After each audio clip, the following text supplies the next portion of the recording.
Hello everyone. SBI PO pre 2019 में जो question पूछे गए थे उसका कुछ कलेक्शन उसका मैंने लाया है, ताकि इससे आप लोग को एक हिंट मिल सके, क्लू मिल सके कि किस तरह का आने वाले एग्जाम में क्वेश्चन पूछे जा सकते हैं और प्रीवियस पेपर जो है वो कैसा, किस तरह के क्वेश्चन पूछे गए थे उसको कैसे सॉल्व करना चाहिए था। तो मैंने रीजनिंग सेक्शन का जो कुछ क्वेश्चन है वो मैं आप लोग के सामने लेकर आया हूं, और आज चलिए मिलकर हम लोग बनाएंगे और इसमें देखेंगे, ताकि किन्हीं का यदि एसबीआई पीओ प्री का सपोज एग्जाम है या फिर आईबीपीएस प्री का भी या आरआरबी का प्री का एग्जाम हो तो उसमें आपको हेल्पफुल हो जाएगा उसके लिए। तो चलिए मिलकर हम लोग देखते हैं, ठीक है ना। देखिए, एक इंफॉर्मेशन दिया गया था 1 to 5 में, 6 boxes A to F are kept one above the other, they are of different colours. 6 box हैं, एक के ऊपर एक रखे गए थे, और ये जो बॉक्स हैं ये अलग अलग कलर के हैं। कौन से कलर के हैं? तो red, orange, pink, blue, violet, green. ये आप लोग को दिखाई देता होगा, देखिए, है ना। आप भी पढ़ सकते हैं मेरे साथ। But not necessarily in the same order, और जरूरी नहीं कि इसी क्रम में है। Box C is kept immediately above the orange coloured box. Box C जो है वो ऑरेंज कलर वाले जो बॉक्स हैं उसके जस्ट ऊपर में रखा हुआ था, बॉक्स सी। ये A B C D E F ये बॉक्स का नाम है, ठीक है ना। तो चलिए अब देखिए, मैंने पॉइंट वाइज लिख दिया है ताकि आपको हेल्प सॉल्व करने में आपको हेल्प हो, ठीक है। तो क्या करना है कि बार बार हर एक पॉइंट को पढ़ना नहीं है, नहीं तो फिर उसमें टाइम ज़्यादा लग जाएगा। तो इसको पॉइंट को पढ़ते जाना है और कुछ ना कुछ उसको कोडिंग करते जाइए, ताकि उसको जब फाइनल आंसर निकालेंगे तो वहाँ पर हेल्प मिलेगा, ठीक है ना। तो चलिए देखते हैं। तो पहला पॉइंट क्या है कि बॉक्स सी जो है वो ऑरेंज कलर बॉक्स के जस्ट ऊपर है, तो उसका हम लोग कोडिंग कर देते हैं ताकि कुछ हेल्प हो जाएगा। तो इसका देख लेते हैं।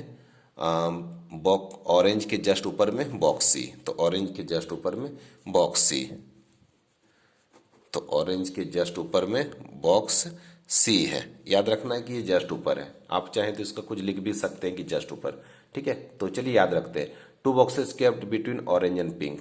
ऑरेंज और पिंक के बीच में 2 बॉक्स है, ऑरेंज और पिंक के बीच में 2 बॉक्स है। तो ऑरेंज हो गया और एक गैप, 2 गैप, और उसके बाद फिर पिंक है। लेकिन कोई जरूरी नहीं है कि ऑरेंज और 2 गैप पिंक नीचे होगा, ऊपर भी हो सकता है, तो आप उसको भी ले लीजिए, ठीक है ना। उसको भी आप ले लीजिए। तो ऑरेंज के ऊपर में सी था, ये तो सही है, और ऑरेंज 2 गैप पिंक। तो ऑरेंज के बाद देखिए एक गैप सी हो गया और एक गैप लेंगे, उसके बाद पिंक ले लेते हैं। तो दोनों में से कुछ भी आंसर हो सकता है। नेक्स्ट देखिएगा, only 3 boxes are there between pink box and box E. E और पिंक के बीच में 3 बॉक्स है, ई और पिंक के बीच में 3 बॉक्स है। तो पिंक 3 गैप, पिंक और 3 गैप, तो पिंक 3 गैप और ई। तो नीचे यदि 3 गैप और ई लिखेंगे तो 6 बॉक्स से ज़्यादा हो जाएगा, इसीलिए ऊपर करते हैं पिंक 1 2 3, 3 बॉक्स के बाद ई। लेकिन यहाँ तो सी है, ठीक है ना, यानी नीचे भी नहीं होगा और ऊपर भी 3 बॉक्स के बाद ई नहीं हो पा रहा है, तो यानी ये रॉन्ग है डायग्राम, तब ये बनेगा, ठीक है। तो पिंक 1 2 3 गैप और ई, ठीक है ना, ई हो गया। लेकिन इसी का और एक डायग्राम बन सकता है कि पिंक के ऊपर में भी हो सकता है, तो आप उसको ले लीजिए, ठीक है। तो मैंने उसका भी देखिए, इसका भी मैंने डायग्राम बना दिया है।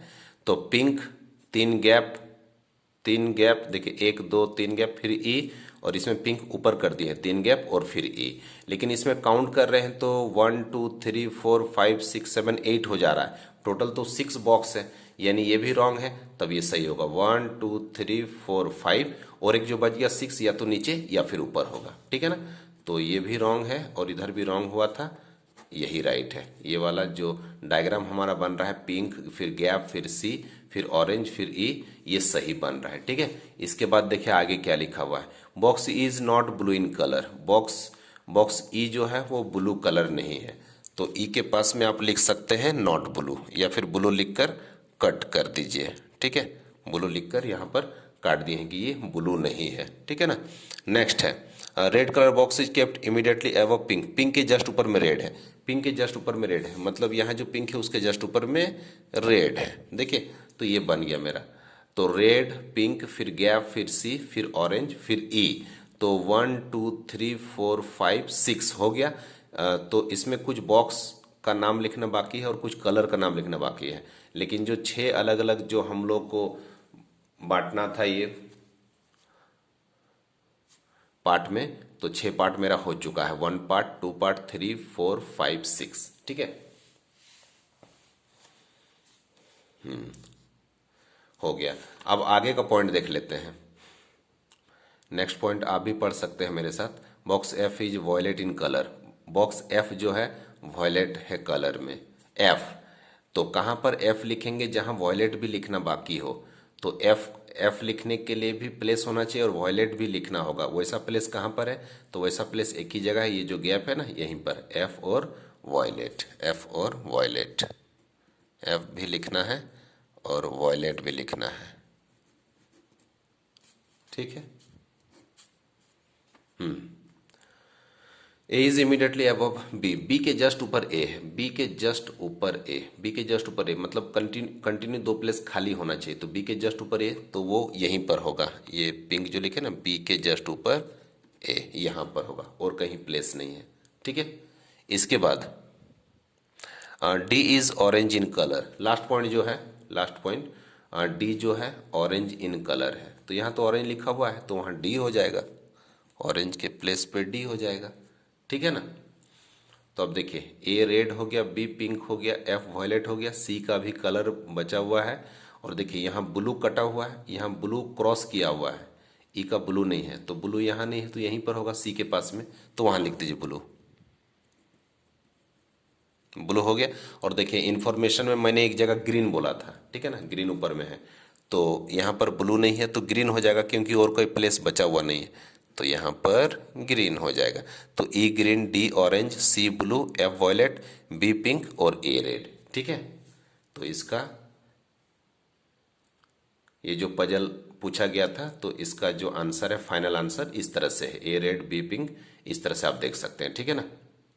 देखिए, तो हम लोगों ने तो सॉल्व कर ही लिया था। मैंने वीडियो को पॉज करके और आपके लिए मैंने फ्रेश करके एक सही जगह पर लिख दिया है मैंने, ताकि आप लोग को सही से दिखाई दे कि आंसर क्या है। ठीक है।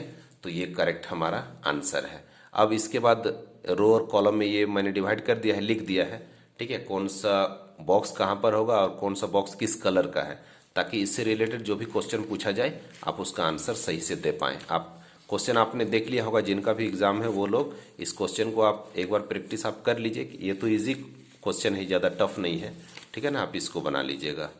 देखिए पूरा क्वेश्चन आपको, यदि आपने नहीं देखा होगा तो फिर से आप देख लीजिए। ये है पूरा इन्फॉर्मेशन 1 to 5। चलिए अब हम आगे बढ़ते हैं। फिर ये 6 बॉक्स वाला जो क्वेश्चन है, तो उसको जो पूछा गया था उसको हम लोगों ने सॉल्व किया, तो उसका आंसर ऐसा निकला। ठीक है। चलिए फिर हम आगे बढ़ते हैं। ठीक है। नेक्स्ट 1 से 5 हो गया। अब देखा जाए कि आगे का कलेक्शन अब हमारा क्या है। जितना हो पाया है मैंने उसका कलेक्शन किया है, ताकि जिनका एग्जाम है SBI PO प्री का खास करके, ठीक है, या फिर IBPS का भी यदि प्री का किन्हीं का एग्जाम है, ताकि उनको भी हेल्पफुल हो जाएगा इस वीडियो से। ठीक है। देखिए 1 to 5 हमने अभी सॉल्व किया। अब 6 to 8 का एक इन्फॉर्मेशन है, जिसमें डायरेक्शन का कुछ इन्फॉर्मेशन दिया हुआ है। इसको पहले हम डायग्राम इसका बनाते हैं, फिर इससे रिलेटेड जो क्वेश्चन है वो मैंने नहीं दिया है। ठीक है ना। इससे पहले का जो पजल 1 to 5 का था, उससे रिलेटेड जो 5 क्वेश्चन पूछे गए थे वो भी मैंने नहीं दिया है। ठीक है। टाइम कम मेरे पास होने के कारण, ठीक है, थोड़ा बिजी शेड्यूल था जिसके कारण कि मैं नहीं बना पाया। तो मैंने डायग्राम को उसका बना दिया है। ठीक है। फॉर्मेट मैंने बना दिया है कि किस तरह से सेट होगा बॉक्स वाले क्वेश्चन का, इससे जस्ट पहले वाला का, तो ताकि उसका जो भी क्वेश्चन पूछा जाएगा, यदि आंसर आपने सही किया है तो आप वहां से टिक लगा सकते हैं। चलिए अब 6 to 8 का इन्फॉर्मेशन देखते हैं। तो ये डायरेक्शन का ये क्वेश्चन है। तो सबसे पहले हमें पता होना चाहिए कि ईस्ट वेस्ट नॉर्थ साउथ। ठीक है। टोटल 8 डायरेक्शन होता है, 4 मेन डायरेक्शन और 4 सबऑर्डिनेट डायरेक्शन। तो सबसे पहले ये मेन डायरेक्शन जो है वो चारों आप लिख कर रखिए, ताकि आपको वहां से क्लू मिलेगा, गाइडलाइन मिलता रहेगा। अपने राइट हैंड साइड को ईस्ट बोलते हैं, अपने लेफ्ट हैंड साइड को हम लोग वेस्ट बोलते हैं, आगे को नॉर्थ बोला जाता है और पीछे को साउथ बोला जाता है। ठीक है ना। ये तो सबको पता ही होगा। चलिए अब देखते हैं, इन्फॉर्मेशन को पढ़िए और इसको सॉल्व करते जाना है। क्या लिखा है? हाँ, तो कभी राइट बोला जाएगा तो ईस्ट लेना है, लेफ्ट कभी लिखा रहेगा तो वेस्ट, और आगे बोला जाएगा तो नॉर्थ और पीछे साउथ। ठीक है, साउथ बोला जाएगा मतलब नीचे जाना है, नीचे या फिर हाँ नीचे। ठीक है, देखिए पॉइंट क्या लिखा है कि point Q, first point Q is 16 metre to the south of P. P के साउथ में, साउथ मतलब नीचे, तो पी के नीचे बोल सकते हैं। ऑफ को देखिएगा, है ना, यहाँ ऑफ लिखा है ना, तो हमेशा ऑफ वाले को देखिएगा। ठीक है, तो ऑफ पी मतलब पी के साउथ में, पी के साउथ में, पी के नीचे क्यू है 16 मीटर, पी के नीचे क्यू है 16 मीटर। तो उसका डायग्राम बना लेते हैं। पी के नीचे क्यू है, पी के नीचे क्यू और 16 मीटर है। देखिए पी के नीचे क्यू 16। इसके बाद है point R is 5 metre west of Q. Of Q माने क्यू के वेस्ट में, वेस्ट मतलब लेफ्ट में, ठीक है ना, लेफ्ट में। तो क्यू के लेफ्ट में आर है 5 मीटर, क्यू के लेफ्ट में आर है, क्यू के लेफ्ट में आर है 5 मीटर। देखिए 5 मीटर, तो 16 से छोटा बनाएंगे, है ना। इसके बाद पॉइंट थर्ड, टी ऑफ को डायरेक्ट देखते हैं। Of R north, point T is 25 metre to the north of R. R के ऊपर में टी है 25 मीटर, आर के ऊपर में टी है 25। ठीक है, तो आर के ऊपर टी हो गया और 25 मीटर बोला जा रहा है, तो ये 16 हो गया, 16, तो 16 हो गया, तो 16 प्लस 9 होता है 25, तो ये 9 हो जाएगा, यहाँ से ऊपर 9 हो जाएगा। ठीक है ना, ये थर्ड पॉइंट हो चुका था। फोर्थ देखते हैं, पॉइंट भी जो है fourth point B is 10 metre to the east of T. T के ईस्ट में मतलब राइट में, टी के राइट में भी है 10 मीटर, टी के राइट में भी है 10 मीटर। तो देखिए यहाँ पर 5 था, ये 5 है, तो 10 टी के राइट में मतलब ईस्ट में, टी के राइट में वी है, तो वी इधर कहीं बनेगा। ठीक है, वी हो गया और 10 मीटर, तो ये 5 है, तो यहाँ भी ये 5 होगा, तो ये 5 और ये भी 5, 5 प्लस 5 10 हो गया। ठीक है ना। और लास्ट पॉइंट है कि point J is 9 metre to the south of B. B के साउथ मतलब भी के नीचे जे है 9, भी के नीचे जे 9। तो देखिए ये हमारा 9 है, तो नीचे 9 उसी के पैरेलल में जाएंगे, यहाँ पर जाएंगे 9, क्या नाम है जे, तो यहाँ पर जे लिख देंगे 9 है। ठीक है ना, ये 5 है तो ये भी 5 होगा, ये 16 है तो ये भी 16, ये 9 है तो यहाँ भी 9। ठीक है, अब इससे रिलेटेड जो क्वेश्चन पूछा जाएगा, तो ये हमारा डायग्राम सही बन गया, तो जो भी क्वेश्चन पूछा जाएगा उसका हम आंसर दे सकते हैं। ठीक है ना, तो 1 to 5 अभी हमने देखा था, अब 6 to 8 का आपने देख लिया इन्फॉर्मेशन जो पूछा गया है। ये 2019 SBI प्री का क्वेश्चन है, ठीक है ना, जिसका कलेक्शन मैं आप लोग को दिखा रहा हूँ। ठीक है, चलिए अब आगे बढ़ते हैं। देखिए अब जो इन्फॉर्मेशन दिया गया है ये 9 to 11 का है, और क्या है क्वेश्चन, क्वेश्चन है कि 6 people A, M, N, C, O and G are sitting around a triangle in such a way that 3 of them are sitting at the corners and 3 of them are sitting in the middle of the sides। एक triangle shape का बना हुआ है, ठीक है, sitting in a triangle. हाँ, एक triangle shape का एक डायग्राम लेना है जिसमें कि कॉर्नर में 3 लोग बैठे हैं और मिडिल में 3 लोग बैठे हैं। ठीक है ना, इसके बाद आगे लिखा है कि those who are sitting at the corners face inside and those who are sitting in the middle of the sides face outside. ठीक है, तो जो लोग कॉर्नर में वो इनसाइड देख रहे हैं और मिडिल में जो लोग हैं ट्रेंगल के मिडिल में तीनों साइड में वो लोग बाहर देख रहे हैं। तो इसका सबसे पहले डायग्राम बना लेते हैं। ठीक, देखिए इसका मैंने डायग्राम बना दिया है ताकि आप लोग को समझ में आए और टाइम वेस्ट ना हो। तो एक ट्रेंगल है जिसके देखिए कॉर्नर में 3 लोग हैं, मिडिल में 3 लोग हैं, कॉर्नर वाले इनसाइड देख रहे हैं और मिडिल वाले बाहर देख रहे हैं। ये डायग्राम मैंने बना दिया। और इस तरह के क्वेश्चन में कभी कभी जरूरत पड़ता है कि और एक डायग्राम हो, क्योंकि 2 अलग अलग वेरिएबल जब हम लोग लेते हैं तो उसमें 2 अलग अलग डायग्राम का भी जरूरत पड़ता है। तो उसके लिए आप क्या कर सकते हैं कि या तो बगल में और एक ट्रेंगल बनाइए या फिर इसी के ऊपर में एज्यूम कर लीजिए कि दूसरा ट्रेंगल यहाँ पर है। ठीक है, तो इसके ऊपर से भी आप सोच सकते हैं, इसके ऊपर से, ठीक है ना, इसके ऊपर से भी आप सोच सकते हैं। बस इसके बाद लाइन देना, पार्टीशन करना कोई जरूरी नहीं है। ठीक है, अब दे भी सकते हैं, ठीक, वो तो याद ही रहेगा।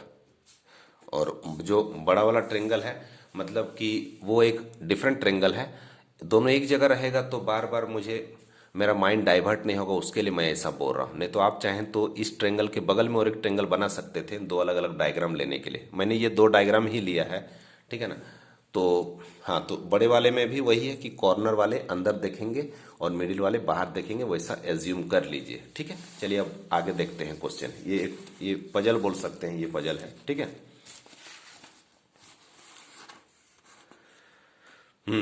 अब देखिए पॉइंट, तो यहाँ तक तो हो गया था पॉइंट। अब 5 अलग अलग पॉइंट्स हैं, पॉइंट देख लीजिए।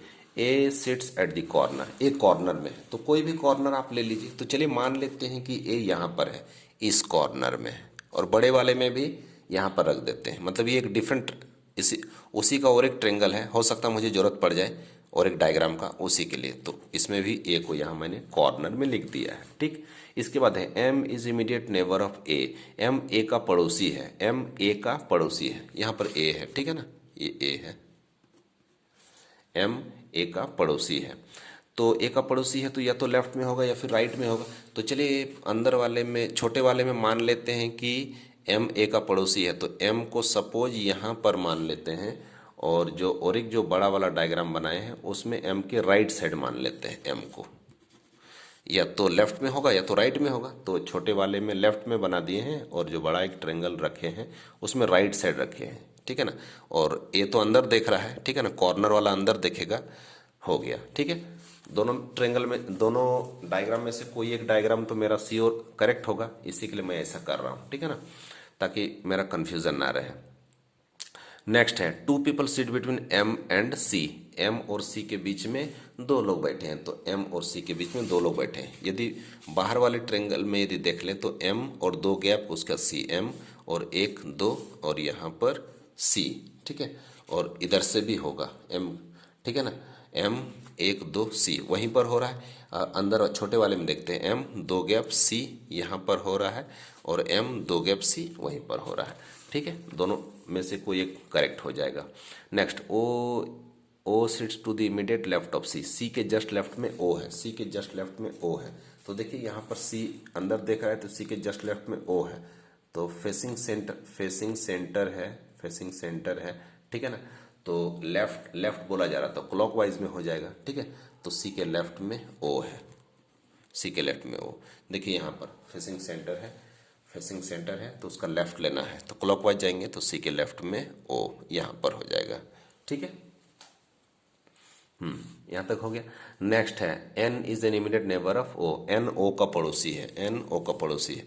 तो यदि बड़े वाले में लेते हैं तो एन यहाँ लिखना पड़ेगा, और छोटे वाले में